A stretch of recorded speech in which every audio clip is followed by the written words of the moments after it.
Hi, everybody. I just want to say thank you so much for joining us today for this Michael's community class. Really excited to see how Emma transforms some really fun objects using Mod Podge, Treasure Gold, and FolkArt multi-surface paint. Perfect for the holiday season. And again, if you make any of these, please do share it on social using hashtag #MakeItWithMichaels and hashtag PlaidCrafts. And now, Emma, you can take it away. Awesome. Thanks, Emily. Like Emily said, I want to give a big warm welcome to everyone. Also, like Emily said, today we're going to be doing some really fun spring crafting with FolkArt acrylic paint and Mod Podge, and of course, FolkArt Treasure Gold. I'm really excited about this grouping that we're going to be crafting today because a lot of it is surfaces that you can find at your local thrift shop. Maybe there's surfaces that you can find really inexpensively at your local value store, or that you already just have lying around your home. So it's a really great way to repurpose some of those materials and then turn them into something beautiful. Okay, so let's go ahead and get started, you guys. I'm going to give a brief little overview of all of the materials that you should have in our class today. And if you don't have it with you today, then the great thing is that this class is being recorded. So in about 24 to 48 hours, you can go back to michaels.com or to Michael's YouTube page and find this class and rewatch it at your own leisure so you can craft along with us. Okay, so let's go over some of the things that I'm going to be using today. And another fun thing about this class, I know I keep saying that this class is fun. I hope you guys agree that it turns out to be fun today. We're going to be using a lot of different formulas of Mod Podge. So throughout the class today, I'm going to show you some tips and tricks and benefits of all of these different Mod Podge formulas. And hopefully I will share with you some Mod Podge formulas that maybe you didn't even know about. So that's exciting. We're going to be using Mod Podge Matte, but you can use either Mod Podge Matte, Gloss, or Satin, any of our original formulas. We're going to be using Mod Podge Dishwasher-Safe and Mod Podge Fabric. 3 really great formulas in our Mod Podge family that I'm excited to share with you all today. We're going to be using FolkArt Treasure Gold. And again, you can use whatever color Treasure Gold that you prefer, whatever matches your spring decor. I'm using Treasure Gold Mayan Gold. That's probably my favorite color that we make in Treasure Gold. It's stunning. And whatever FolkArt multi-surface acrylic paint that you have. Another great alternative to use for these projects today, if you don't have a FolkArt multi-surface paint, is FolkArt Home Decor Chalk Paint, which Michaels also carries. So 2 great options to use today. And I think we're ready to get started. So as you can see right here, and as you saw in our class listing, we have this sweet little spring tablescape project grouping. This is just a really fun way to brighten your spring table setting. If you celebrate Easter, it's a cute little Easter setting. And I'm going to show you guys hopefully some great tips that you can use with really any type of table setting. It doesn't have to be limited to spring, but of course these colors and shapes and designs are all very spring inspired. But yeah, let's go ahead and get started. So first, we're going to start by working on this sweet little napkin, our little bunny napkin. Super cute. And the best part about this napkin is that by the end of it, it is going to be machine washable, which is crazy. So really inexpensively, you can find a cloth napkin like this, a big bunch of them.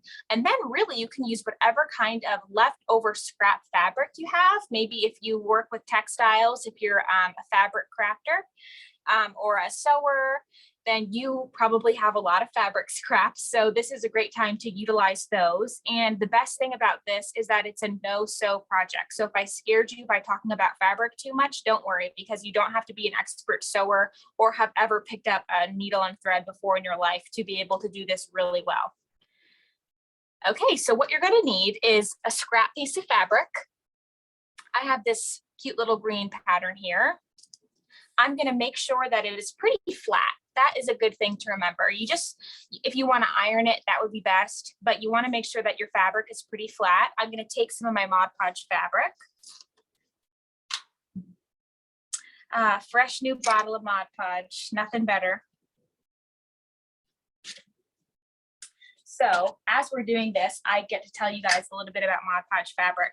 Mod Podge Fabric is a really, really awesome formula of Mod Podge in our Mod Podge family. Like we talked about briefly, once you use it and you let it cure, it becomes machine washable. So any type of maybe sewing project that you have your eye on and you're not the best sewer, then you probably can get the same results using Mod Podge Fabric. You can make pillows, you can make shoes, hats, shirts, whatever you have in mind that incorporates fabric, you can do it with Mod Podge Fabric. And I just want to remind you guys too, since we're talking about so many great formulas of Mod Podge today, if you have any questions that maybe I didn't get to, or you have just a question about Mod Podge in general, feel free to put that in the comment section and Emily can answer those questions or she can ask them to me and I'm happy to help. Okay, so we are going to put a generous amount of our Mod Podge fabric onto our brush and we're just going to spread it out. And I'm going to spread it out onto the side that is not going to be facing up. Does that make sense? So I'm going to be spreading it onto the side that is not going to show on our project. And you just want a fairly generous amount of this Mod Podge fabric.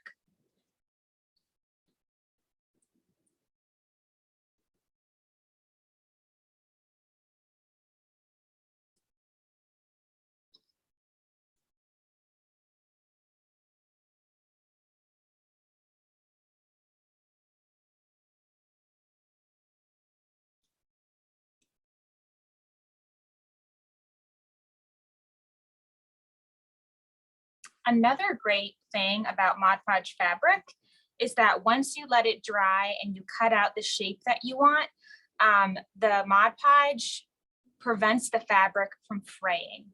So if you cut out even the teeniest, tiniest little shape, your edges of your fabric shape are not going to fray. And I can show you guys a good example of that. So you just want to, we had a generous amount on our brush, but we don't want it to be too thick onto our fabric. You guys can see just, a thin layer of Mod Podge fabric is going to work best. I'm going to go ahead and rinse my brush.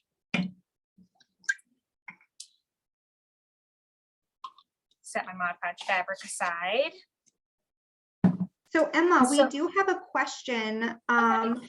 Would you be able to do the same technique on a towel if you were going to use paper instead? That's a great question. You can definitely use paper. The one thing that I would say is that I would prefer not to use paper just because paper isn't as giving as fabric is. So it still could tear and it could wrinkle in places where you don't want it to and it might not end up looking so good. I would recommend maybe instead of fabric to fabric is definitely the best application that I've found. But instead of paper, I would maybe even suggest something that just has a little bit more give to it, like a napkin or a tissue paper. Okay, so we're going to set this aside and let it dry for about, let's say 2 hours. But with the help of a little movie magic, we have a step out for you guys today. Under all of this stuff. So I had let this guy dry, same technique, it dries clear. You guys can see that when I applied it, it was a little bit white, just like all Mod Podge. It goes on white, but it dries totally clear. And then we have this dried fabric Mod Podge on our fabric. So I'm gonna actually cut out a little shape. I'm going to cut out our same little bunny shape and then trace it on the fabric and then we'll cut it out and then I'll show you guys how good the fabric Mod Podge is at preventing the fabric from fraying. So I bet you guys didn't expect a little drawing lesson in our Mod Podge class today. I'm just going to teach you guys how to draw a bunny really simply with just two different shapes. We're only drawing circles and ovals. And that's really all that drawing is anyway. It's a bunch of shapes. And once you get really good at drawing the shapes, then you become really good at drawing. Okay, so first we're going to start off by making a medium-sized circle. Okay. And you can kind of give it one of these to make your circle really nice and round and pretty. And now we're going to draw under that a little bit of a bigger oval. Like this. Okay, connected to our circle. And now at the top, we're going to draw 2 smaller ovals.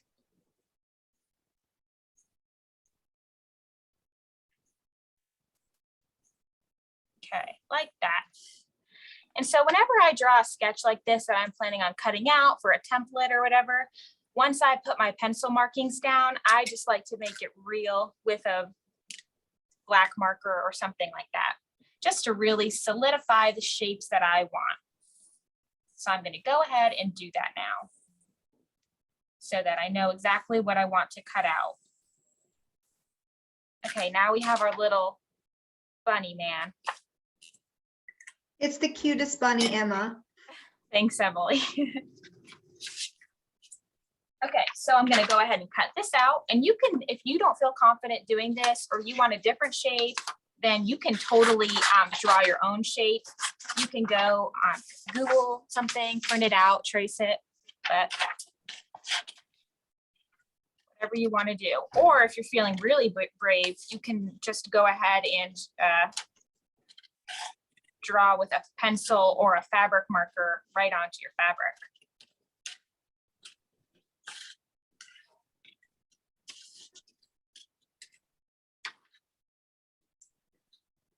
Oh, you know what? Just so you guys don't have to see me cut out a whole bunny, I forgot that I already had one cut out. My bunny from earlier. So I'm going to take this dried Mod Podge fabric. I'm going to flip it over to the side that doesn't have the Mod Podge fabric, just because it's going to be a little bit easier to see our pencil lines. So make sure that you're on areas that definitely have the Mod Podge fabric. You can just feel it on the back. And I like to just put my finger there to remember kind of where my brush strokes stopped, so that when I flip it over, I make sure that I'm in areas that's going to definitely have the Mod Podge fabric. Okay, I take my pencil, or you, like I said, you can use a fabric marker. And I'm going to trace my bunny.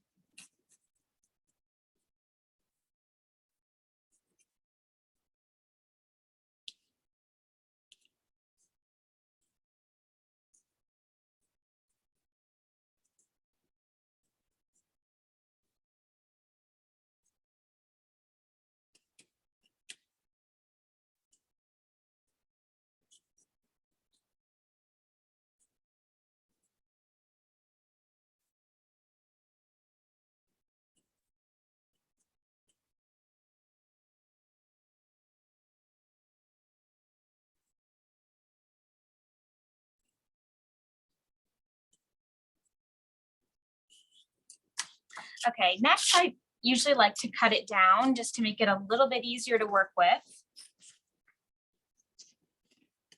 So Emma, we do have a question. Could you elaborate on why you decided to trace the bunny on the right side of the fabric versus the side that you applied the Mod Podge to? Yeah, and really, honestly, you could trace it on the side that has the Mod Podge. I just did that because the side that has the Mod Podge is a little bit tacky. So my pencil markings just aren't going to show up as well on the Mod Podge side. And sometimes when I trace with my pencil, it drags a little bit because it's tacky. And I'm a little bit of a wimp and I like to trace with a pencil, but if you're feeling bold and you want to use like a permanent marker or something, then that wouldn't drag as much as a pencil would. Don't they have some really fancy pens that you can put on fabric that disappear in like 24 hours? Yes, like a fabric marker, like a purple fabric marker, you could totally use one of those. Okay, and I don't know if you guys can see this. I'll definitely raise up my little fabric shape to show you all. But another great thing is that when you apply the fabric Mod Podge to your fabric, any type of scissors just cut through the fabric like butter. Sometimes it's a little bit trickier with regular scissors that aren't fabric scissors, with just regular crafting scissors to cut through fabric. But really, the fabric Mod Podge makes you cut through it so easily.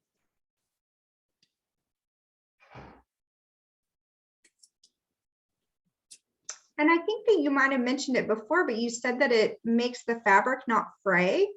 Yes, and I'm definitely going to show you guys that in just a little bit once we're done with our shape.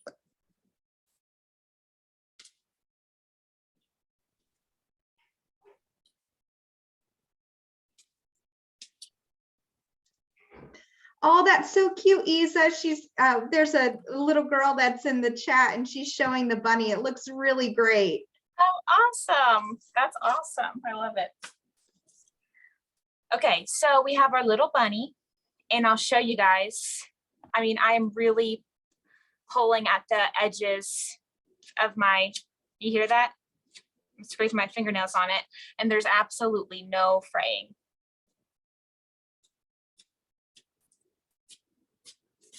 I mean, it's really magical. And this fabric is pretty thin to start out with. And usually the more thin fabric frays the easiest. Okay, so once we have our shape with our Mod Podge fabric on it, I'm going to take my cloth napkin.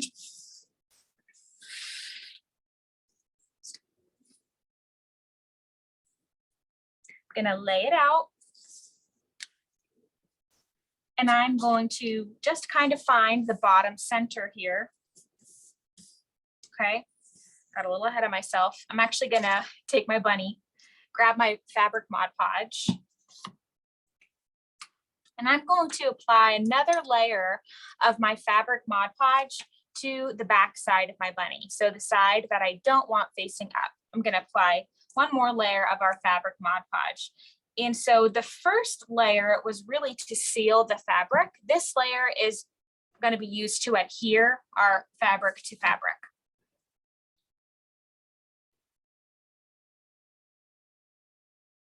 So just a pretty thin layer. We don't want a ton because we don't want the Mod Podge to spill out.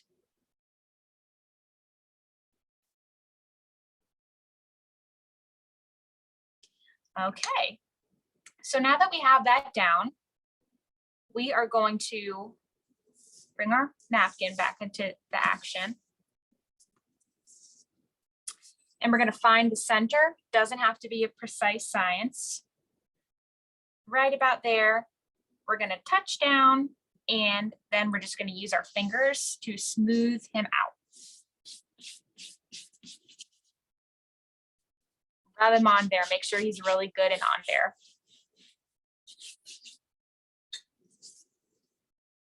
Okay, and so I would let it dry flat like this because our napkin is so thin, it's possible that the Mod Podge can kind of come through the napkin just a tiny bit.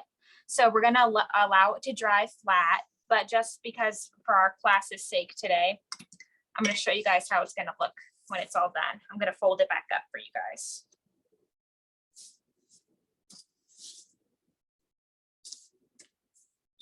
Whoops.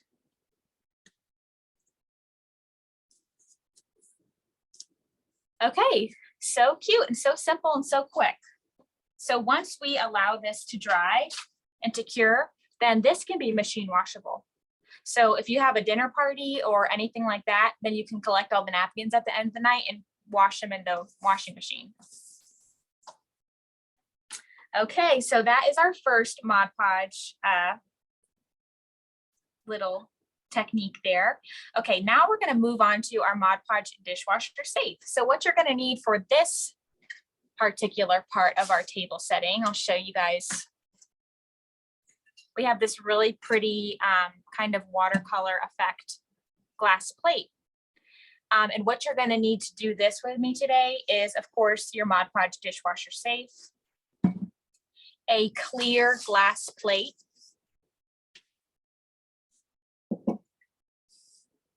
your favorite napkin, and then this part is optional, some white multi-surface paint. And I'll elaborate on why that's optional in a little bit.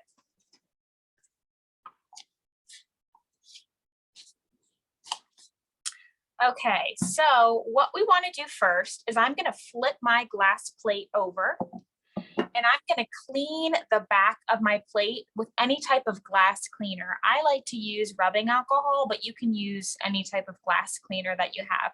We just want to eliminate some of that oil and grease from our hands for touching the plate, because we don't want to have any type of barrier between the plate and what we're trying to adhere to it.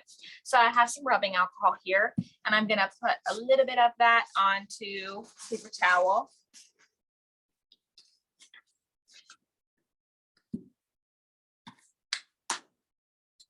And rub my plate, the whole back side, because that's what we're going to be using with our Mod Podge today.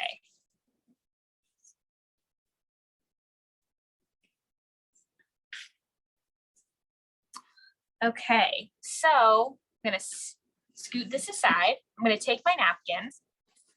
And if you have joined one of our Mod Podge classes here with Michael's before, then you probably have seen us use some napkins. And there's a lot of things to know about Mod Podging with napkins. They're super, super forgiving. They're honestly one of my very favorite things to use with Mod Podge, because they are just so thin and they really mold to your surface so well. But the number one thing to remember when using a napkin with Mod Podge is that typically the napkins have more plies than you think they do. And what I mean by a ply is a layer of paper on the napkin. So usually we get the decorative side, the decorative ply that's at the top that we see, and that is so pretty. But a lot of times, and I'll show you, a lot of times there are more than one ply that you want to peel away to prevent any type of wrinkles on your napkin.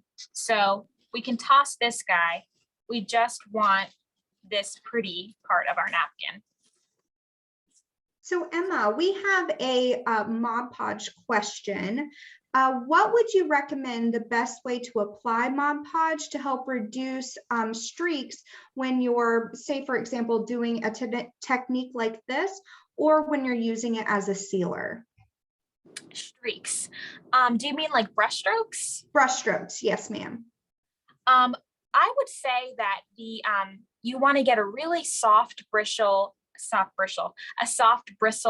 paintbrush. That will probably yield the least noticeable amount of brush strokes. The thing about Mod Podge is it's so great, and we're obsessed with Mod Podge here, but just by the nature of it, it's always going to leave a little bit of brush strokes. But there is another member of the Mod Podge family called Mod Podge Ultra that is actually Mod Podge in a spray formula.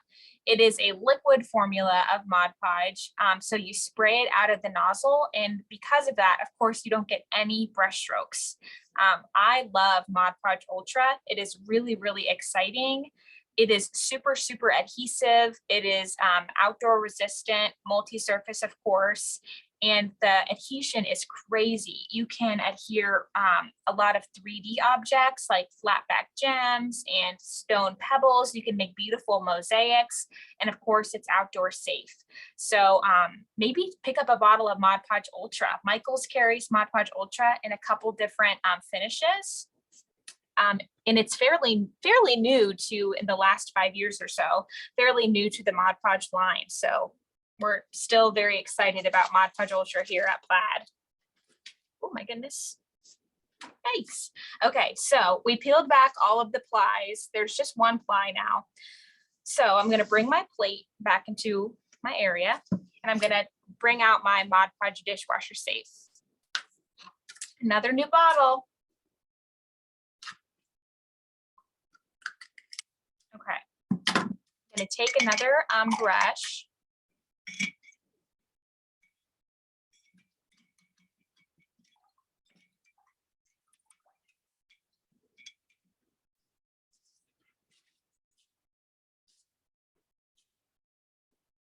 I have another brush in here.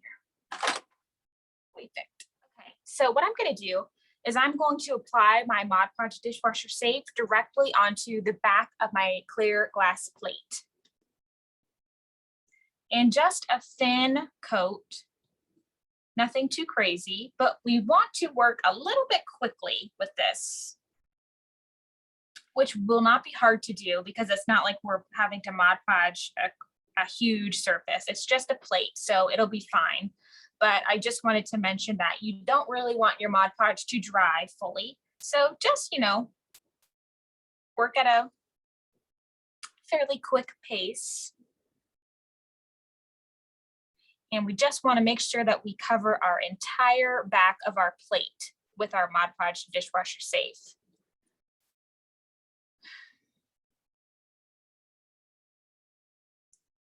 Okay, so now we are going to, if you haven't guessed already, apply our napkin to our plate. But the thing that I want you guys to definitely remember is that we want the more colorful, the pretty side that we want facing up to see, we want that actually facing down so that when we flip our plate over, that's the side that we're going to see. So I'm going to go ahead and because napkins are so thin, they're really going to want to cling onto that plate. And we just want to be mindful that we try to get the least amount of wrinkles on our project as possible. So my favorite way to do that is to find a touchdown point, usually near me. So it's going to be right here. And I'm going to touch down. So I'm not laying my entire napkin down. I'm just laying one section of my napkin down. So I'm going to hold my napkin pretty taut, touch down. See how one area is really only sticking. And with trying not to get too much more of my napkin touching just yet, I'm going to start from my touchdown point and use my finger and pushing forward and around, I'm going to allow my napkin to touch more places of my plate. And I'm just spreading that out as I go so that I don't get many wrinkles. And the thing about this kind of project is that because we're using a napkin, because we're doing a fairly large surface like a plate, wrinkles are kind of unavoidable. So we don't need perfection. We just want it to look pretty. So don't feel like you need to beat yourself up if you see some wrinkles on your plate. Trust me, I use Mod Podge every single day, and there are definitely going to be some wrinkles on my plate. Okay, so now we're just going around the rim of our plate, working in sections, brushing down with our fingertips.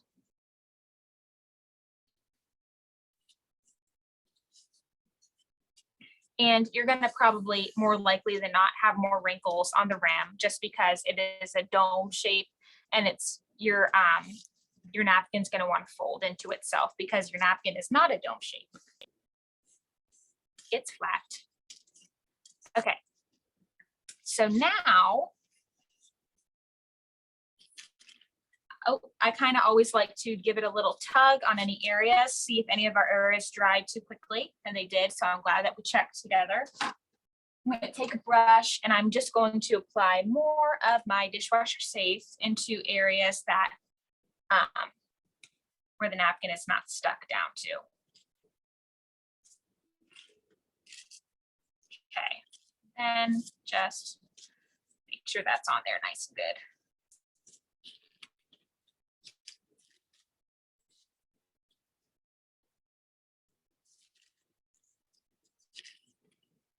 Any more spots? Okay, we did pretty good, you guys. All right, I think that is on there. Let me get this area a little bit. Perfect, perfect.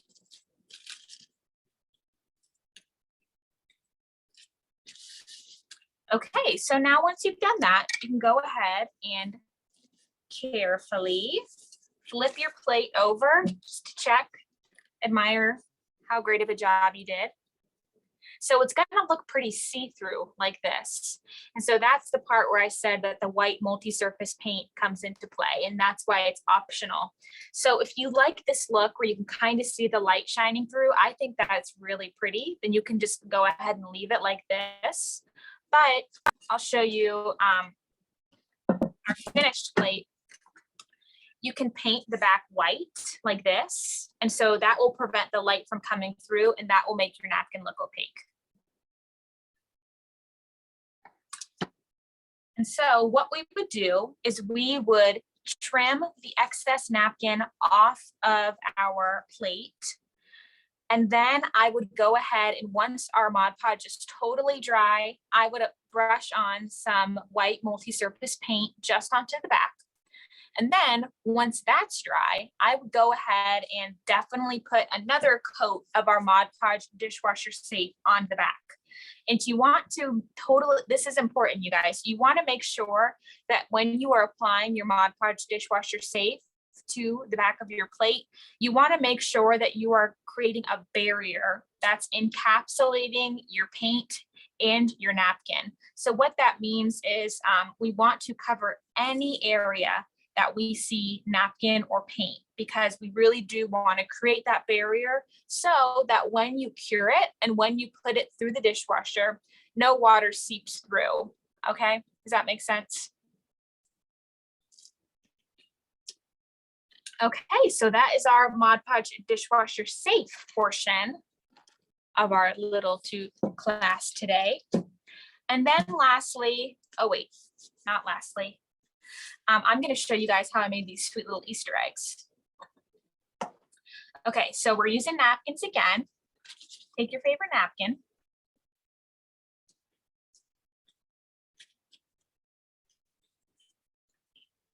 And now you guys are pros. We want to make sure that we remove those plies.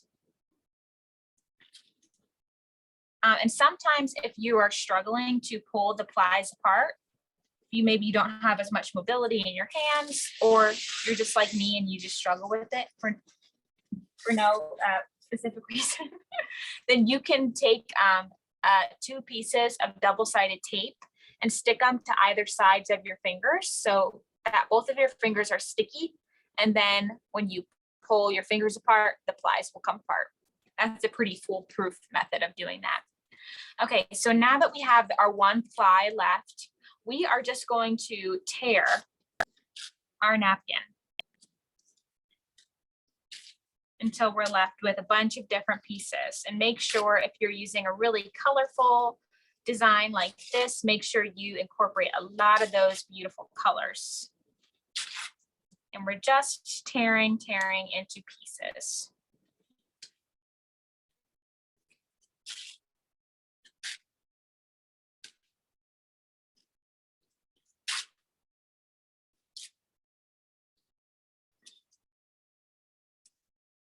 Okay, taking our egg again.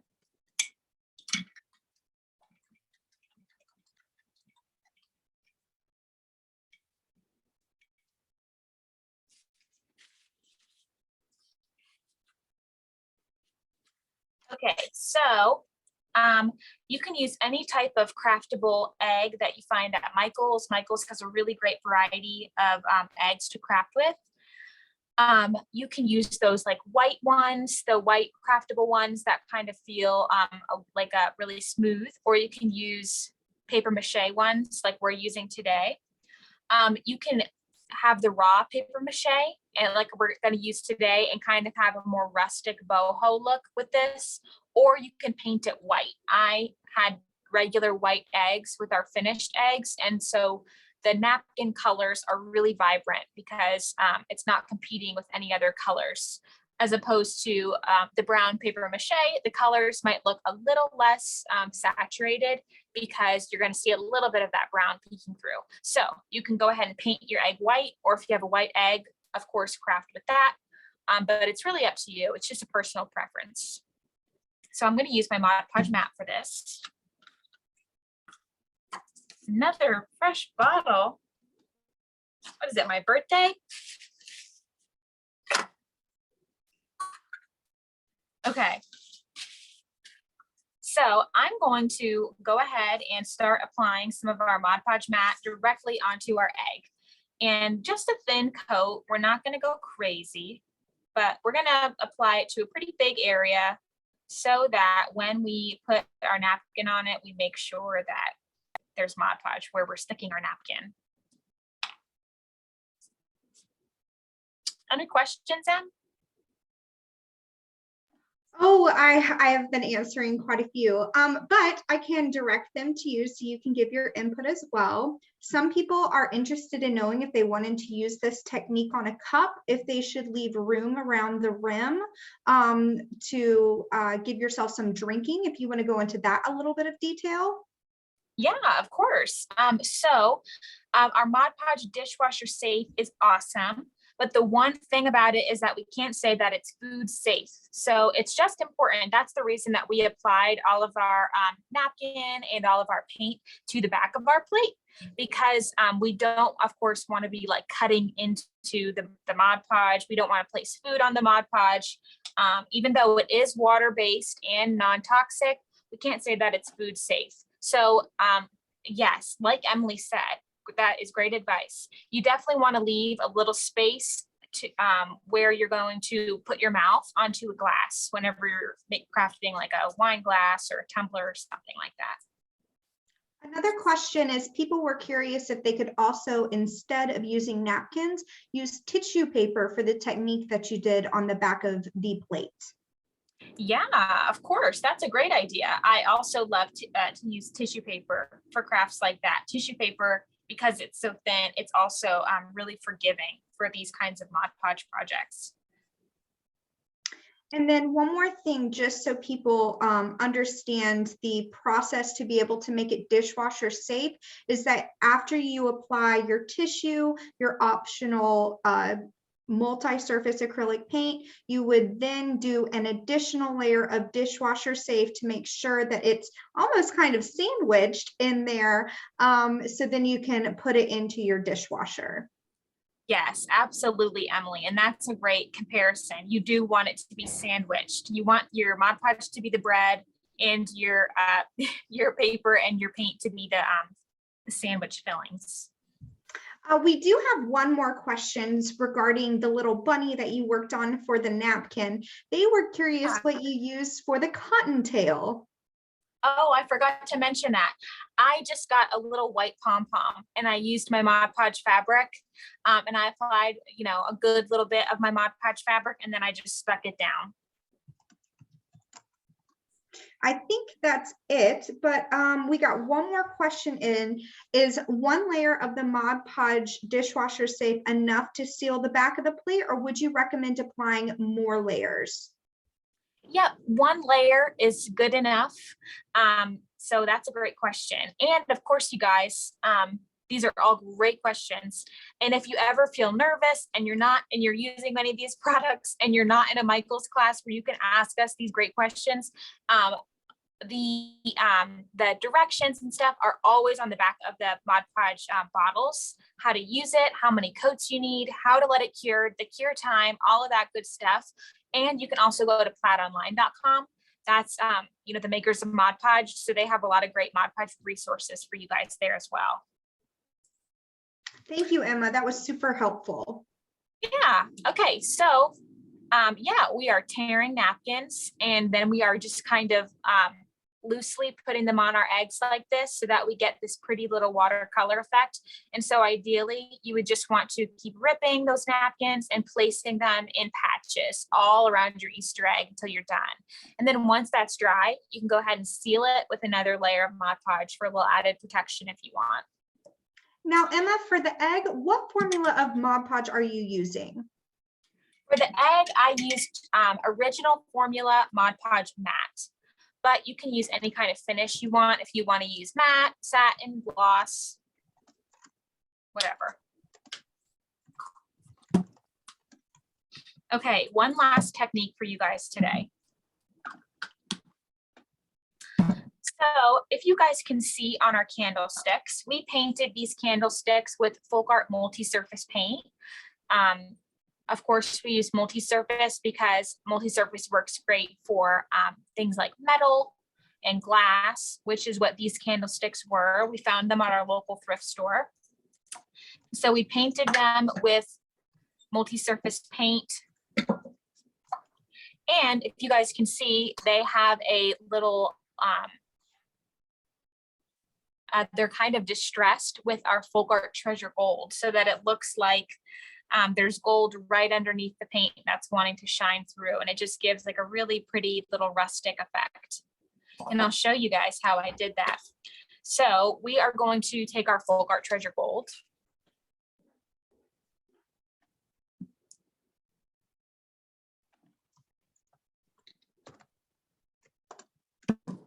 And then you just need a scrap wood block, okay? You can, there's like plenty of wood surfaces at Michael's that you can use little wood blocks like this, or if you, have ever cut wood or anything like that, then I always like to save those wood scraps for instances like this. So I'm going to take a paintbrush and I'm going to brush some of my treasure gold onto one flat edge of my wood block. And then I'm going to offload what I just painted on my wood block, offload by kind of tapping once or twice onto my throwaway napkin. And then this is just a candlestick that I painted with our FolkArt multi-surface patina. And I'm going to drag that wood block with the offloaded paint on it over the outside areas of my candlestick. So I'm just rubbing that wood block that has a little bit of treasure gold onto the edges of my candlestick.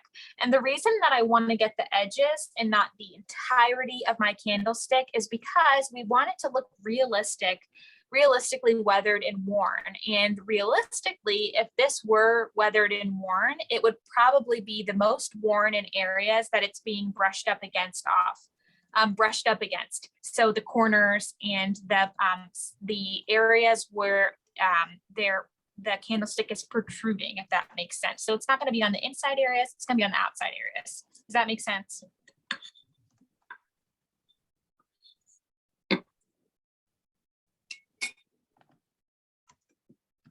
So apply more paint to your block as needed. And I always like to offload, because if we have too much paint on our block, then it's not going to have like this subtly distressed look. It's going to look like we took a paintbrush and just rubbed it onto our candlestick. And if you want to get a smaller wood block and really get into those larger spaces, it's a little tricky to get into with how big my block is today. But then you end up with a little weathered and worn metallic candlestick. Are there any more questions, Em? Some people were curious what colors of the multi-surface paint you were using for your candlesticks. I didn't know if you had an example on hand. Yeah, so I used patina, fire coral, and I think either titanium white or wicker white. They're pretty similar though. So any type of multi-surface white for these candlesticks today. And you applied the FolkArt multi-surface paint directly onto the candlesticks. You didn't mix them with the Mod Podge, did you? Correct. It was just the paint. I probably would like to mention this. It's always good to clean your candlesticks when you get them from like a thrift store or a garage sale. And I like to do that with some metal cleaner and like an old rag. Okay. Yeah. So otherwise, I think people are really excited and inspired by your craft today. And I don't believe that there are any other additional questions. Okay, awesome. Well, I am so glad that you guys have enjoyed our class today. Thank you so much for tuning in. It's always such a pleasure to be in the Michael's Community Classroom with you all. I really enjoy teaching and sharing these tips and tricks. Jimena is saying, if you don't forget that this video will be available on michaels.com and their YouTube page 24 to 48 hours from now for you guys to come back and watch at your own leisure. If you missed something or you just want to rewatch. Like I said, it was so nice being with you all today. I hope I inspired you. If you want to show your creations on social media, then make sure to hashtag plaid crafts and make it with Michael. I love to see what you guys are crafting. It inspires us, and to see what you guys are loving to do right now, so that we can hopefully share more tips and tricks on how to do it. So again, thank you guys so much for tuning in, and we will see you next time. Bye, guys. Bye.